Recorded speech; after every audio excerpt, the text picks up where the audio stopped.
Começou a ver o filho mais velho, mais bonito, mais alto e tal, e começou a olhar pelas aparências, né? E sempre quando ele dizia, é esse, eu vou ungir, Deus dizia, não é esse. Até que mandaram chamar Davi, então Deus disse, é esse, aí ele ungiu Davi. Então Deus fala assim diretamente com a pessoa. Número 5. Por que Jeremias recusou a chamada divina? Então o fato de Jeremias recusar a chamada divina não era desobediência, mas temor por causa de sua tenra idade. Ele estava argumentando, né, e temendo fazer aquilo, temendo não ser respeitado, não ser ouvido. Essa é a verdade. Mas Deus o consola, Deus orienta, e Deus diz que vai colocar suas palavras na boca dele, ele vai falar só repetir, não precisa inventar nada. Número 6. Como acontecia a revelação divina em forma de diálogo? Então Deus tocou a boca do profeta e disse-lhe, eis que põe as minhas palavras na tua boca. Isso simbolizava a comunicação da mensagem divina. Desde então Jeremias se tornou um porta-voz de Deus, que conferiu-lhe autoridade sobre nações e reinos. Então como é que acontecia essa revelação divina aí em forma de diálogo? Era uma conversa entre o profeta e Deus, entre Deus e o profeta. Eles conversavam, dialogar com Deus. Dialogar quer dizer que você vai falar, mas quer dizer que você vai ouvir também. E Deus disse, apresente as suas razões, entre aqui em acordo comigo, apresente suas razões. Toda vez que Deus vai fazer uma coisa, ele vem ao homem, vou fazer isso. E o homem deve dizer, Senhor, quero te pedir por fulano e tal, salva, Senhor, liberta, prorroga um pouquinho mais o seu juízo e tal. O homem vem, assim como Deus, quando foi destruir Sodoma e Gomorra, falou com Abraão. E que Abraão, através desse diálogo, conseguiu livrar Ló e sua família. Então dialogue, fale, apresente aí. Ah, eu quero isso. Por quê? Para fazer o quê? Muita gente está pedindo as coisas para Deus, mas não sabe nem por quê, nem para quê. Às vezes, o próprio Tiago diz, pedis e não recebeis. Por que você pede e não recebe? Porque pedis mal. Por que está pedindo mal? Porque você está pedindo para gastar nos seus deleites. Muitas vezes está pedindo um carro para quê? Para passear. Não é para fazer a obra de Deus. Número 7. O que aconteceu quando Jeremias foi investido de autoridade de profeta por Deus? Então o profeta cumpriu sua missão de condenar o pecado, a corrupção generalizada do povo e de anunciar a nova aliança com a vinda futura do Messias. Então Jeremias agora, investido de autoridade como profeta, ele cumpriu seu papel. Foi ao povo, né, condenou o pecado, né, e anunciou então uma nova aliança futura, mas anunciou também o juízo imediato de Deus contra os pecadores. E anunciou também a vinda no futuro do Messias. Número 8. Entre as principais formas de Deus comunicar sua mensagem aos profetas estão o quê? Visões e sonhos. Então complete de acordo com isso. A visão transmitida pelo Senhor é algo visto fora de contemplação ou percepção humana comum e natural. O sonho, sem ser necessariamente uma revelação de Deus, é apenas uma série de imagens acompanhadas de pensamentos e emoções que a pessoa vê enquanto dorme. Então veja bem, de maneira normal, natural, o sonho, todas as pessoas sonham. Todas as pessoas sonham, pode ter certeza disso.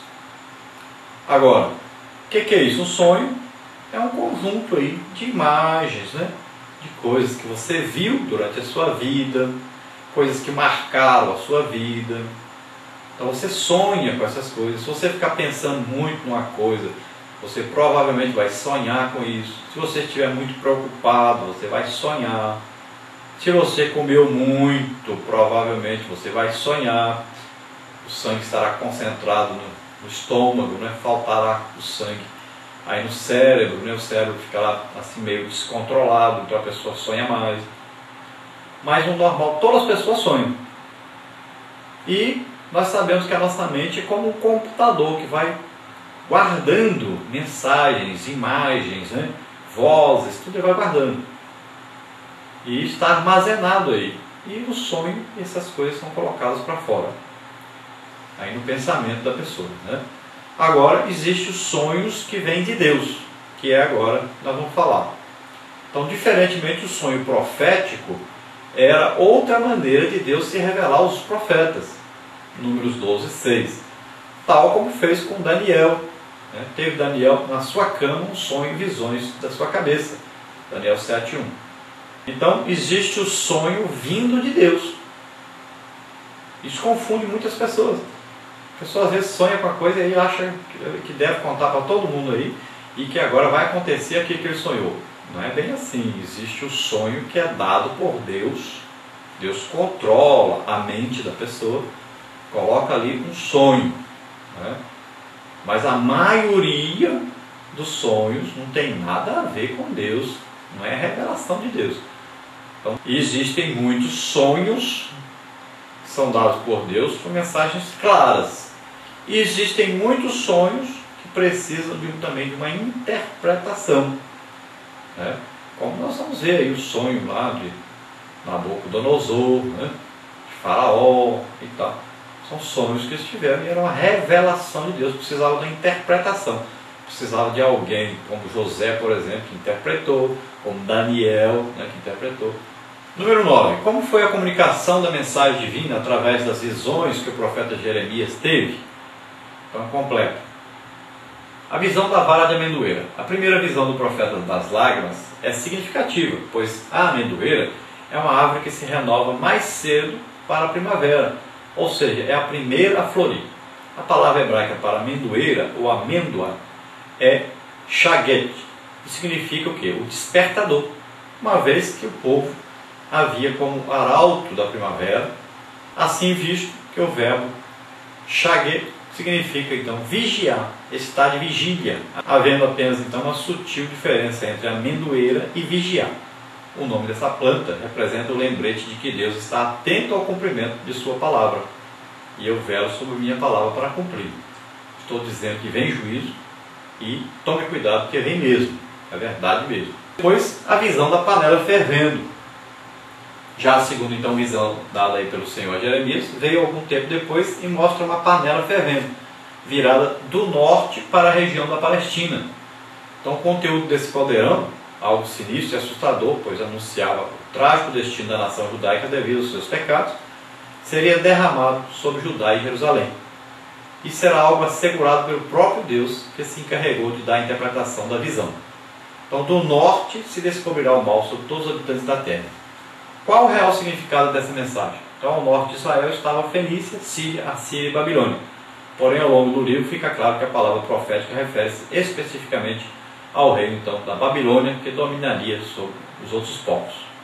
Parte 2 então da nossa lição, as formas de transmissão da mensagem dos profetas ao povo. Quais as 3 principais formas de transmissão das mensagens dos profetas ao povo? Então declaração oral e direta, figuras e símbolos proféticos e casos reais que servem de representação para comunicar a mensagem. Segundo o tema formas de transmissão das mensagens dos profetas ao povo, ligue a primeira coluna de acordo com a segunda. Então você vê aí como ligar, declaração oral e direta. Então, algo comum nos profetas pré-clássicos, por exemplo, aí, profetas evidentes, Samuel, Natan, Gade, Anani e Elias. Ocorre também nos clássicos, mas a sua quantidade de ocorrência é menor. Depois nós vemos aí figuras e símbolos proféticos. Então nós vemos aí, trata-se de ilustrações pictóricas utilizadas pelo profeta, cujo objetivo é chamar a atenção do seu interlocutor para a mensagem. O profeta Aías rasgou um manto em 12 pedaços, ofereceu 10 deles a Jeroboão, divisão do reino de Salomão. O profeta Jeremias enterrou um cinto de linho. O profeta Jeremias foi à casa do oleiro, o uso de canga de madeira sobre o seu pescoço. Então são aí figuras e símbolos proféticos, E temos aí casos reais que servem de representação para comunicar a mensagem. Então, chamada em hermenêutica de oráculo por ação, essa forma pode ser exemplificada mediante a experiência do casamento do profeta Oséias com a prostituta Gomer. Número 12. Como podem ser os conteúdos dos oráculos divinos? Então, podem ser de repreensão, de advertência e de conforto ou ensino. Vamos ver o número 13. Como podem ser os oráculos divinos quanto ao seu cumprimento? Então, pode ser imediato, do tocante à sua geração, num futuro distante ou escatológico. Vamos ver agora então a parte 3, a questão estática do profeta. Número 14. Como é a interpretação naturalista da questão estática do profeta? Então, os intérpretes naturalistas consideram o estado de êxtase como um dos aspectos mais característicos da atividade dos profetas hebreus, mas negam a origem divina de seus oráculos. Então, a maneira de ver dos naturalistas é essa questão estática do profeta, ou seja, a maneira que o profeta fica, se comporta quando está transmitindo a mensagem.